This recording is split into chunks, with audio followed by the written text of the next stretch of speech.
Whew. Hello. I'm trying to make sure I don't have a horrible glare on my glasses. It's so funny with the light. Hi.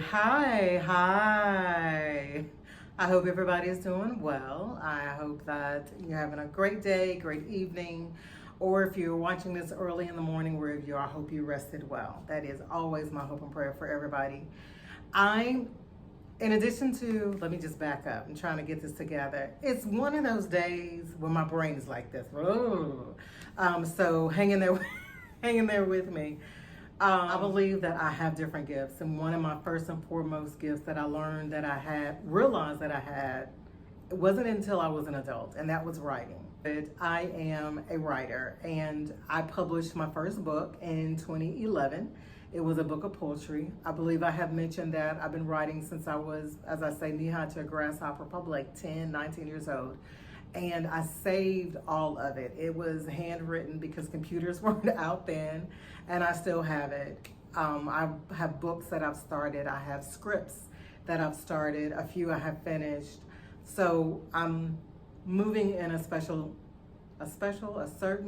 specific direction this year. That is the best way that I can explain it.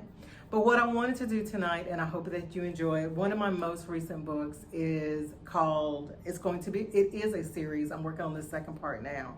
Just got to get focused to finish it. You know how that is? Okay. It's called The Roads More Traveled. And the reason why I named it that, because we always talk about the roads least traveled. But we don't really focus on the things of everyday people's lives. And what I've done is written some stories. Some of them are a reflection of me, some of them are not. But how do I say, the stories aren't necessarily, they're not true, but they are applicable to other people's lives. So I want to take the time tonight to actually read one of the stories from the book. I have books here. So if you ever decide you want a signed copy, I can sign a copy and mail it out to you. I have a limited supply. I haven't ordered any in a while because I just haven't been focused on my writing until this year. Going back, The Roads More Traveled. So I want to pick a story out of here, and every story has a different theme. There are not any first and last names, nothing fancy. The way the series is written, it is 7 stories in 3 books. So it's a total of 21 short stories. And as I said, I'm working on the second book now and hope to have that published by the end of May. So book 1, I am going to read, let's see here. Let's read, I know I'm just so stuck. Oh, can I add one more thing? May I add one more thing? Of course I can. My book includes men and women. A lot of times we forget that men, males, gentlemen have some of the same issues and challenges that women do. They have feelings. They are human beings. They need to be heard. They need to speak. They have ups and downs as well. And they go through some challenges that we go through as well. So I have included, both genders in my book. So I'm going to, okay. So I'll read Donell. All right. It was time to braid her hair, get her dressed, and take her to school. It had been 400 days, 5 hours, and 41 seconds. It was a countdown away from life. Another day to focus on the reason for living. Another day to focus on why getting out of bed each day was necessary. Another day to greet the day with a smile no matter what was going on inside his mind and heart. Donell rolled over to her side of the bed and sniffed the pillow to capture every scent to carry him through the day. It was no longer there. He wrestled with the reality of her not ever returning, just gone. As he mentally coerced himself to sit up and prepare his day, he said the same 4 things he said each morning after that day. I am covered in love that is unconditional. Forgiveness plus compassion is the threshold by which I live. No greater power than the one that lives within me. Today I will be strong and of good courage, he recited. Today he added one more. I don't have this, but I know who has got me. Daddy, Meridian called from the other room. Her name was special, and he learned how much the meaning truly lived within their lives. She was the center. She was the straight line that kept him balanced when he believed he would tip over the edge and allow himself to fall. He entered Meridian's room, a 4-year-old princess who managed the journey with him. Scooping her up in his arms, he took a moment and swayed to the music they both seemed to hear, though not a sound was playing. Meridian hummed a tune and whispered, I love you, Daddy. It's going to be okay. He looked at her and nodded in agreement. It was time to get her ready for daycare. It was the one constant in her life, and no matter how he wanted to cling to her for the rest of the day, he knew that she looked forward to going. He did not want to take that away from her. 2 cornrows to the back. That was a final decision on the hair.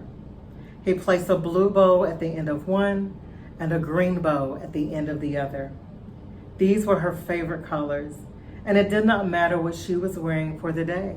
Blue and green must be somewhere in her hair or clothes. He selected a green and plaid skirt from the closet and a white blouse to go along with the outfit of that day. Meridian went to the closet and picked out her favorite shoes. Turning to her dad, he gave her the thumbs up. Donell headed back to his room to get dressed. As he was going through the sock drawer, Meridian walked in and struck a pose. Donell sees her, chuckles a bit, claps, and bows toward her. Turning back to the sock drawer, he pulls out a pair, and with it came a memory in tangible form. It was her scarf. Puzzled, he paused for a moment and stared at it. He was sure all her things were gone, but this scarf somehow found its way back or never left. The back of his sock drawer had covered the memory that haunted him over the past year.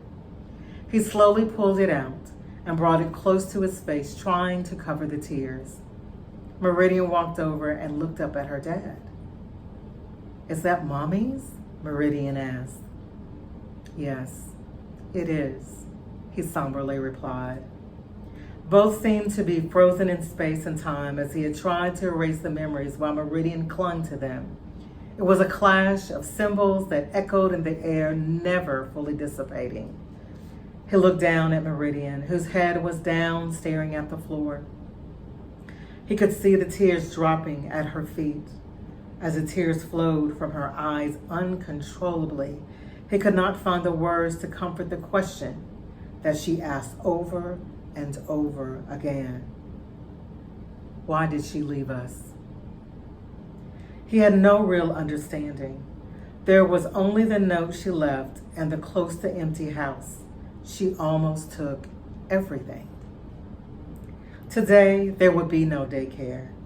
Today, there would be no work. Today would be the beginning of the journey he avoided. It was time to forgive and let go for himself and for his daughter. Today would be the start of cleansing and healing. He picked her up, sat on the bed, and held her. They both cried until there seemed to be no more sad tears for that day. He then did something which had not been done since she left. He played Mommy's favorite song, You're All I Need by Marvin Gaye and Tammy Terrell. He played it 2 more times. During the first play, they sang along, and a few tears flowed down their faces, flourishing with love from their hearts. The second play was accompanied by dancing and smiles. With the third, they stretched out on the bed, looking at the ceiling and humming just a bit.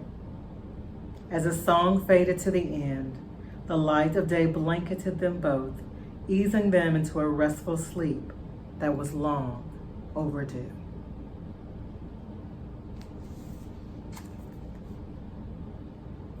The Roads More Traveled, a life series, Book 1, Story of Donell. I am Celeste Jonay. Speak your truth. Live with transparency. You will see the triumph.